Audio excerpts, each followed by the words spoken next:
Praise the Lord. फिर से आपका सबका स्वागत है इस बाइबल अध्ययन के अंदर। और प्रभु का धन्यवाद कि प्रभु ने फिर से एक बार हमें ये मौका दिया कि उसके वचनों को हम देख सकें, उसके वचनों के ऊपर हम मनन कर सकें। तो आइए फिर से एक बार हम प्रभु के वचनों को देखने से पहले प्रभु के हाथों में आए और फिर से पवित्र आत्मा का मार्गदर्शन मांगे, उसके प्रकाशन को अपने जीवन में मांगे। और एक पवित्र आत्मा है जो हमारा सबसे उत्तम शिक्षक है, जो हमें उसके परमेश्वर के वचनों को हमें सिखाएगा। तो हम वचनों को देखने से पहले, वचनों का अध्ययन करने से पहले आइए प्रभु के हाथों में आके हम प्रार्थना करें। प्रभु जी, हम आपका फिर से एक बार धन्यवाद करते हैं आज के दिन के लिए। आज का दिन आपने दिखाया प्रभु, और जब हम इस समय वचनों को देखने जा रहे हैं प्रभु जी, फिर से एक बार पवित्र आत्मा को हम आमंत्रित करते हैं।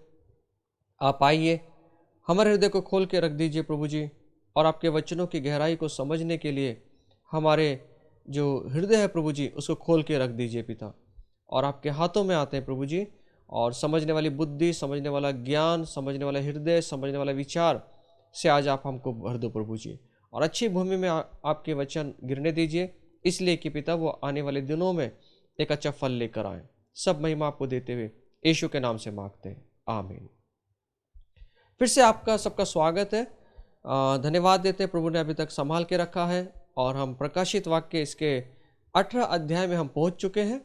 और 18 अध्याय में जब हम देखते हैं तो अध्याय 17 की जो घटना हमने देखा है पिछले अध्याय में जाके, अध्याय 17 की घटना व अध्याय 18 की घटना जो है, ये दोनों भिन्न घटनाएं हैं। ये दोनों अलग अलग प्रकार की घटना है। क्योंकि प्रकाशित वाक्य 18 अध्याय पहला वचन अगर हम पढ़ते हैं तो वहां पे लिखा है, इसके बाद मैंने स्वर्गदूत को स्वर्ग से उतरते देखा। इसके बाद मतलब इससे पहले कुछ हुआ है, इससे पहले कोई घटना हो चुकी है। वो घटना होने के बाद में और यहाँ पे कुछ होने वाला है, यहाँ पे कुछ स्वर्गदूत करने वाला है। ये दोनों भी घटनाएं जो है, ये अभी जो दोनों घटनाएं जो है वो भिन्न है। अध्याय 17 की घटना अभी तक पूर्ण नहीं हुई है, इस शब्द के द्वारा सूचित होता है। और एक के बाद दूसरी चीज अभी आने वाले हैं। इसके बाद मतलब पहले कुछ हुआ है और इसके बाद अब होने वाला है। इसके बाद जो शब्द है ये बहुत महत्वपूर्ण शब्द है। मतलब ये दोनों जो घटनाएं हैं, अभी कुछ घटनाएं आगे जाने वाली है, अभी तक पूरी नहीं हुई है। मतलब 17 और 18 अध्याय है वो एक साथ में मिलकर जाता है, लेकिन दोनों घटनाएं जो है वो अलग अलग घटनाएं हैं। और 17 अध्याय 1 वचन में जब हम देखते हैं, 17वें अध्याय में घटने वाली जानकारी जो है, जिन 7 स्वर्गदूतों के पास वे 7 कटोरे थे, उनमें से एक ने आकर मुझसे ये कहा।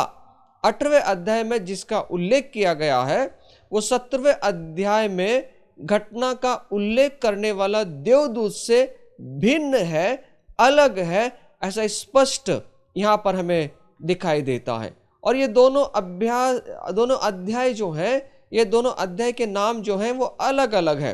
17वें अध्याय में जिससे बेबीलोन का नाश हुआ था, बड़ा भेद, बेबीलोन पृथ्वी की वेश्याओं और घृणित वस्तुओं की माता, ऐसा यहां पर करता है। अध्याय 17 में जो है यहां पर अलग अलग नाम दिखाए गए हैं। 17वें अध्याय में बड़ा भेद, बेबीलोन पृथ्वी की वेश्याओं और घृणित वस्तुओं की माता, 17 अध्याय 5 वचन में ऐसा नाम है। और 18 अध्याय में वहां पे जो बड़ा बेबीलोन, ऐसा उसका नाम दिया गया है, 18 अध्याय 2 वचन में। यहां पर जो है बेबीलोन एक साम्य ऐसा दिखाया गया है। 17वें अध्याय में जो वैश्य बेबीलोन का नाश पृथ्वी के राजाओं से होगा, 17 अध्याय 16 वचन। और 18 अध्याय में बेबीलोन का विनाश जो है, परमेश्वर अचानक आने वाले न्याय के कृत्य से यहां पर होगा, ऐसा वचन में हमें दिखाया गया है।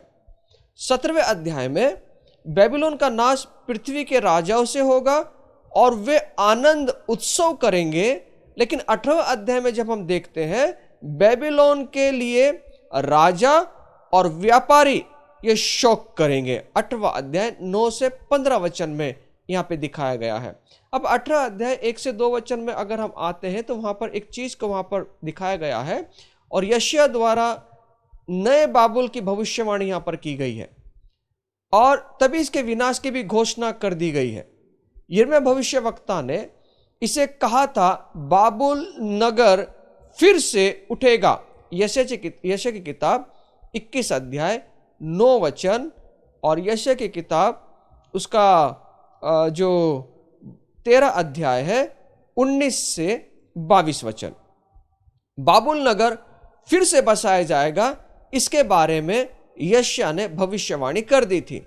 यशायाह 13 व 14 अध्याय के अनुसार यिर्मयाह इसका 50 अध्याय और 51 अध्याय में भी इसी प्रकार है।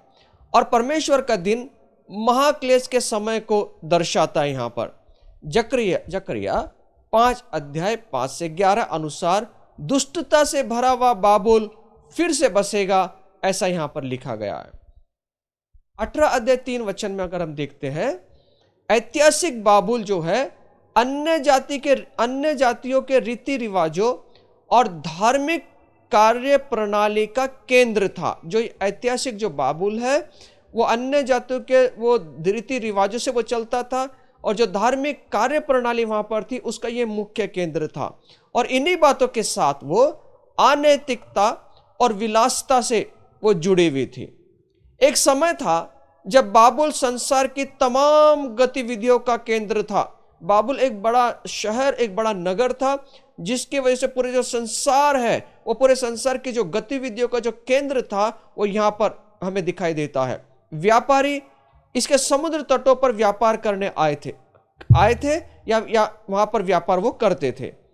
अब वह उजड़ा पड़ा है। अब यहां केवल दुष्ट आत्माएं, अशुद्ध आत्माएं और अशुद्ध पक्षी ही सहस रह गए हैं। वो पूरी तरह से जो बाबुल है वो यहाँ पर उजड़ गिर गया है, ऐसा दिखाई देता है। अगर ये 18 अध्याय 4 वचन प्रकाशित वाक्य में हम देखते हैं तो वहां पर एक शब्द है, फिर मैंने स्वर्ग से एक शब्द सुना, हे मेरे लोगों उसमें से निकल आओ कि तुम उसके पापों में भागी ना हो और उसकी विपत्तियों में से कोई तुम पर आ ना पड़े। यहां पर एक बड़ा प्रश्न और ये यहां पर दिखाया गया है। स्वर्गदूत यहां पे कहता है और एक शब्द सुनता है, और वो शब्द क्या था? वो कहता है उसके लोगों को, हे मेरे लोगों उसमें से निकल आओ। किसमें से निकल आओ? बेबीलोन में से निकल आओ। मतलब बेबीलोन क्या है? एक घृणित वस्तुओं का केंद्र है, और वो उसके लोगों को चेतावनी दे रहा है। वो क्या चेतावनी दे रहा है? कि वहां से पहली बात निकल आओ और उसके पापों में सहभागी ना हो, और उसकी विपत्तियों से जो आने वाली है, जो वहां पर गिरने वाली है, उसमें ना पड़ो। यहाँ पे परमेश्वर ने उसके स्वर्गदूत के द्वारा उसके लोगों को चेतावनी दे दी है। और यही चेतावनी फिर से एक बार यशायाह की किताब 52 अध्याय के अंदर आपको मुझे देखने मिलती है। यशायाह इसका 52 अध्याय इसका 2 वचन और 11 और 12 वचन भी यहां पर कहता है, अपने ऊपर से धूल झाड़ दो, हे यरूशलेम उठ, हे सिय्योन की बंदी बेटी अपने गले के बंधन को खोल दे, दूर हो वहां से कोई अशुद्ध वस्तु मत छुओ, उसके बीच में से निकल जाओ, अपने आप को शुद्ध करो, यहां पर लिखा है। और वो कहता है उसमें से निकल जाओ। किस में से निकल जाओ? बाबुल के घृणित वस्तुओं से निकल जाओ, उसके पापी चीजों से निकल जाओ। 2 कारणों से प्रभु के लोगों को यहां बाबुल नगर छोड़ना था। परमेश्वर जो है उसके लोगों को 2 कारणों से बाबुल जो शहर है, बाबुल जो नगर है, उसको छोड़ने के लिए वो कहता है, जो भोग विलास की ओर खिंच जाने का प्रतीक है। इतना भोग विलास वहां पर था, इतनी घृणित वस्तुएं थी, हर एक मौज मजा वहां पर थी, एक विलासता वहां पर थी। और परमेश्वर वहां वो अच्छा, और जो मनुष्य है वो इसकी ओर आराम से वो आकर्षित होता है। जहां पर हर प्रकार की बुराइयां, जहां पर हर प्रकार का आनंद है, जहां पे शारीरिक सुख विलास है, शारीरिक आनंद देने वाली जो बातें हैं ना, उसकी ओर मनुष्य अपने आप खिंचा चला जाता है। और ये जो बाबुलोन है ना, उसी का प्रतीक है। ये वो कह रहा है कि उसकी भोग विलासता में खिंच जाने का ये प्रतीक यहां पर है। पहला कारण ये था कि परमेश्वर नहीं चाहता था कि उसके लोग जो हैं इस बाबुल के पापों में हिस्सेदार बने। परमेश्वर ये चाहता था कि वो उसके बाबुल नगर से बाहर निकल जाए, उसके पापी जो चीजें उसके हिस्सेदार ना बने, इसमें से वो अलग हो जाए। और परमेश्वर ये चाहता है कि उसके लोग जो हैं इस पापी जगत में, उस बाबुल नगर में वो सहभागी ना हो। और दूसरा कारण ये था, परमेश्वर नहीं चाहता था कि उसके लोग उन विपत्तियों में पड़े जो बाबुल वासियों पर अभी आने वाली है, जो बाबुल वासियों के ऊपर पड़ने वाली है। वो विपत्तियों में मेरे लोग जो हैं वो ना पड़े, इसलिए परमेश्वर उनको चेतावनी देता है, हे मेरे लोगों, उसमें से निकल जाओ। किसमें से निकल जाओ? बाबुल की जो विलासता है, जो आकर्षण करने वाली चीजें हैं, जो शरीर को आनंद देने वाली चीजें हैं, उसमें से निकल जाओ, ऐसा परमेश्वर यहां पर कहता है। बाबुल के दुराचारों में फंसने की परीक्षा मसीहों के सामने थी।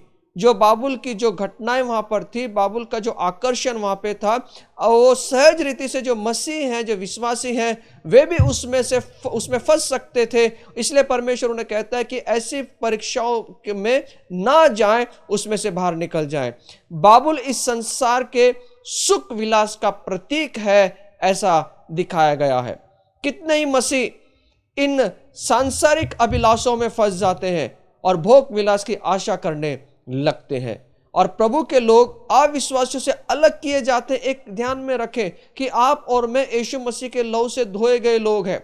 आप और मैं यीशु पर विश्वास करने वाले लोग हैं।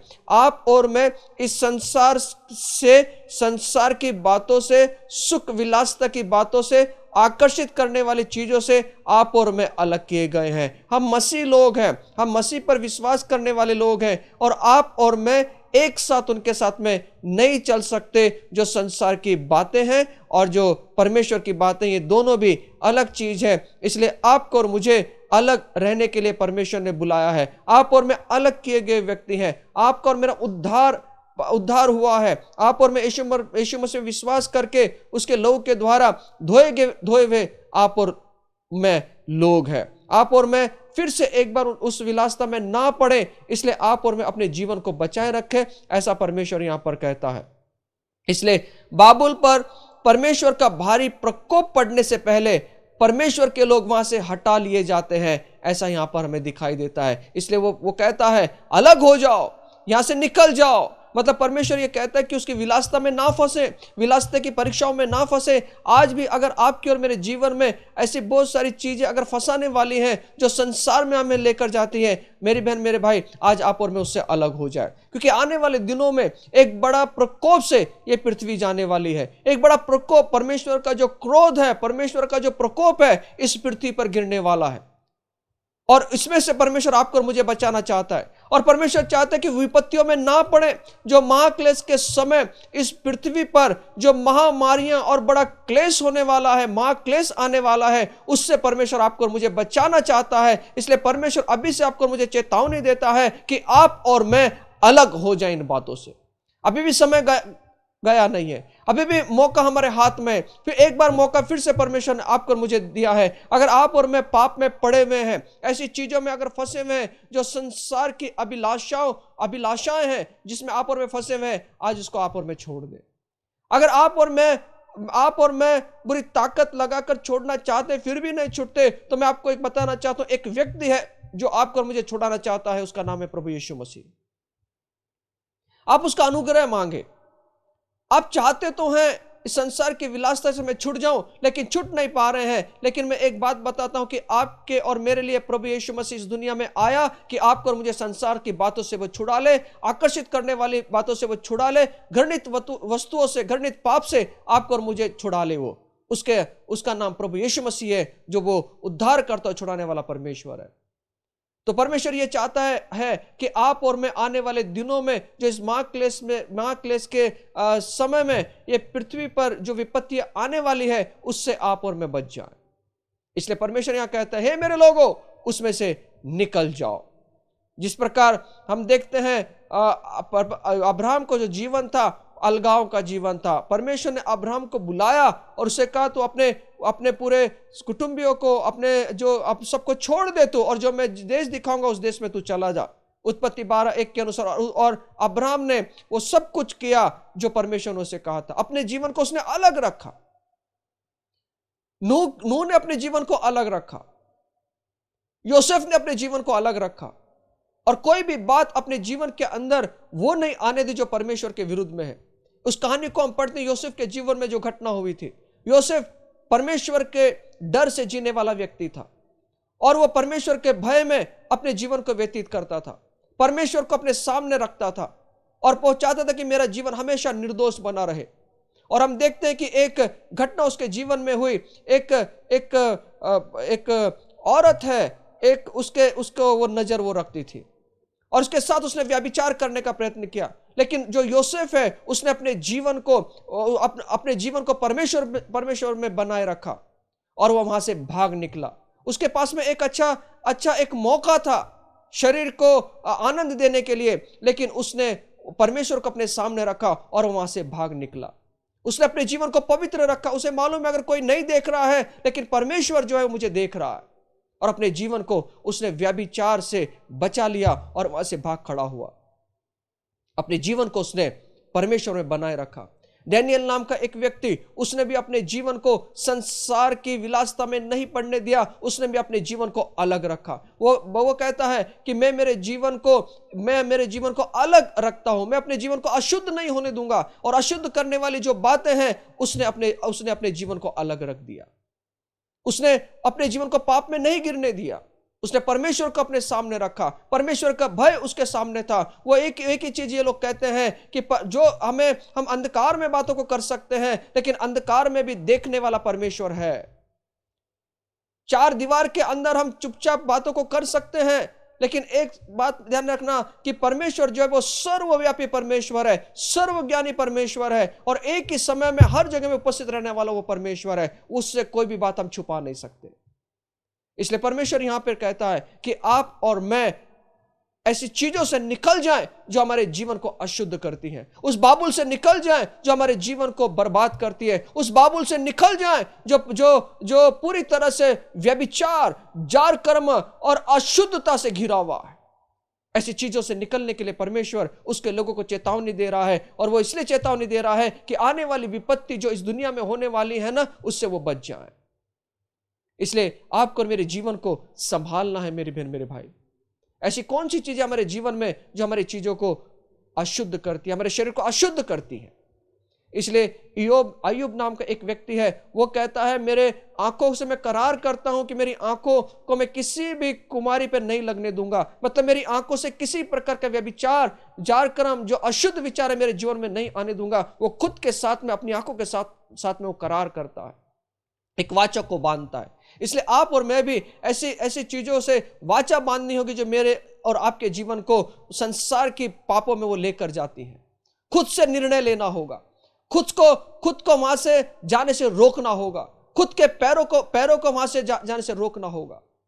और जब तक आप नहीं रोकेंगे तब तक परमेश्वर का अनुग्रह नहीं आएगा। इसलिए सबसे पहले आप मन में ठहराइए कि परमेश्वर मुझे वहां नहीं जाना, मुझे रोक दीजिए। फिर परमेश्वर का अनुग्रह हमारे जीवन में आएगा और परमेश्वर हमें उस संसार की बातों से, अशुद्ध बातों से आपको और मुझे बचाएगा।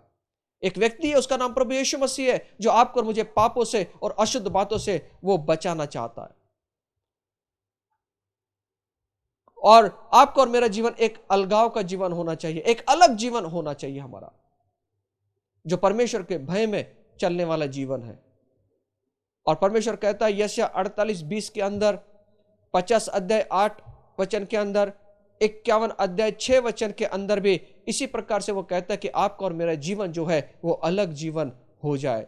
दूसरा कुरिन्थी का राष्ट्र पत्र, इसका 6 अध्याय और इसका 14 और 15 वचन में भी इसी प्रकार यहां पर लिखा गया है। दूसरा कुरिन्थी का राष्ट्र पत्र, इसका 6 अध्याय और इसका 14 और 15 वचन, अविश्वासियों के साथ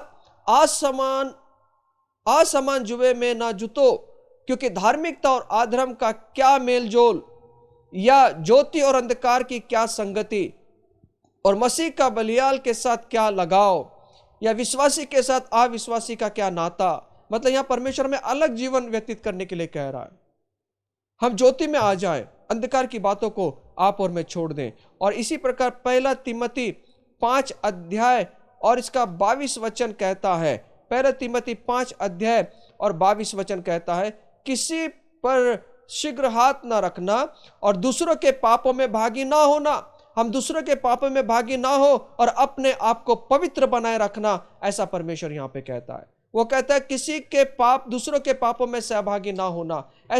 ऐसा अगर मेरी संगति ऐसी है जो मेरे जीवन को पाप में करना चाहती है, वो संगति को आप और मैं तोड़ दे। परमेश्वर के साथ में अपने संबंध को बनाए। परमेश्वर यहां कहता है कि अपने जीवन को पवित्र बनाए रख। और यह पवित्र जीवन कैसा होगा? तो आपको और मेरा जीवन, अगर अलगाव का जीवन रखना है तो आपको और मुझे परमेश्वर के लोगों के साथ में संगति में रहना पड़ेगा। आप और मैं परमेश्वर के लोगों की संगति में आए। जिस प्रकार जो संगति जो है ना, अच्छे चरित्र को बिगाड़ के रख देती है।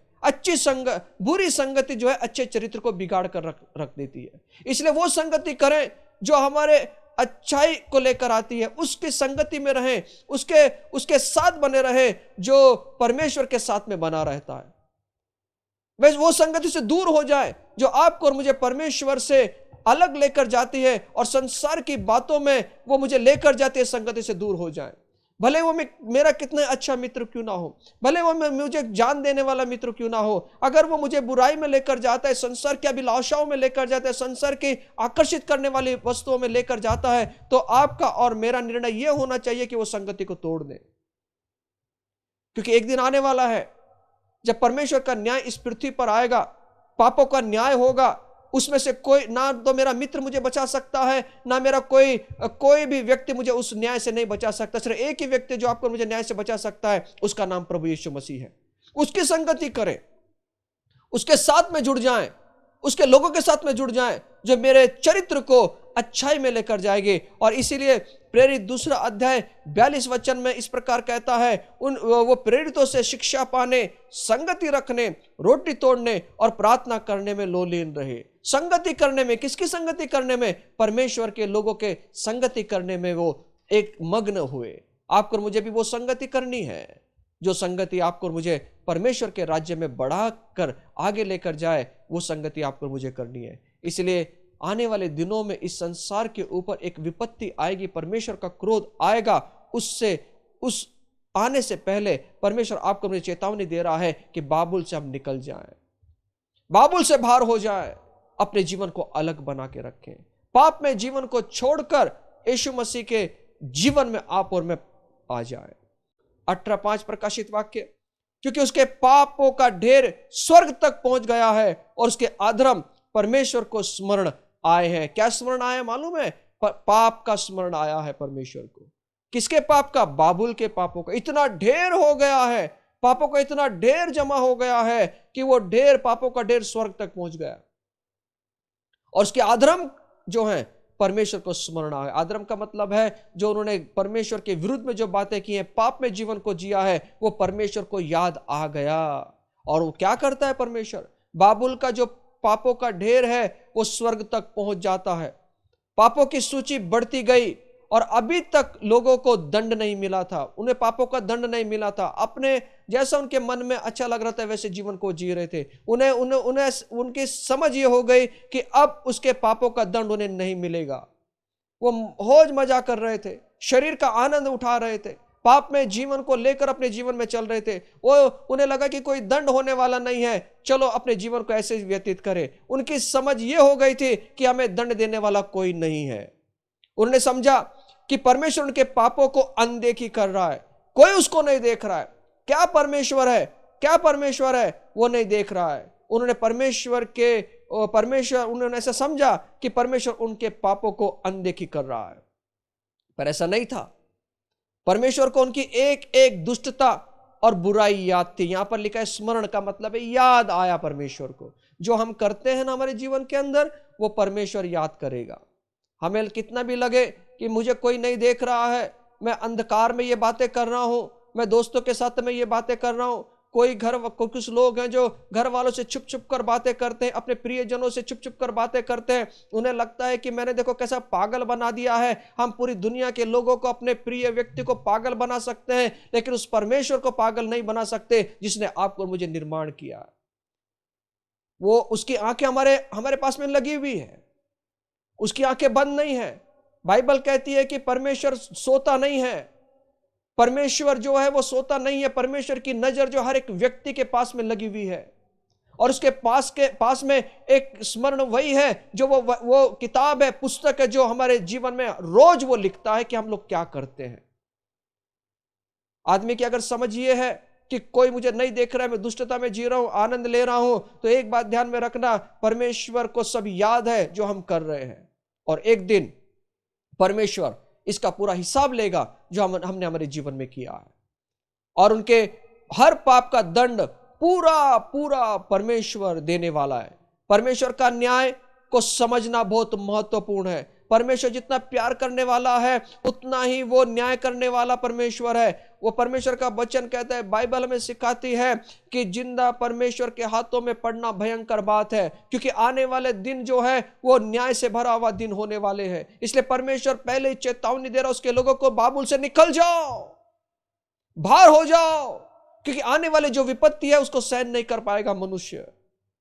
इसलिए उसके शासन को, उसके न्याय को समझना भी बहुत महत्वपूर्ण है। अपने जीवन को ठीक बनाए, अपने जीवन को सही रखे, अपने जीवन को हम परमेश्वर के हाथों में दे दें और ऐसी सब बुराई करना छोड़ दें जो परमेश्वर को हमारे जीवन में पसंद नहीं है। अभी भी लोग बुराई में जी रहे हैं, अभी भी लोग वो कर रहे हैं, उन्हें लगता है कि कुछ नहीं हो रहा है, कोई नहीं देख रहा है, कहां न्याय आने वाला है। लेकिन एक दिन न्याय आएगा, तब आपको मुझे उसमें से कोई भी बचा नहीं पाएगा। एक ही व्यक्ति है बचाएगा, उसका नाम प्रभु यीशु मसीह है। आइए उसको न्याय आने से पहले आप और मैं परमेश्वर के हाथों में आ जाए।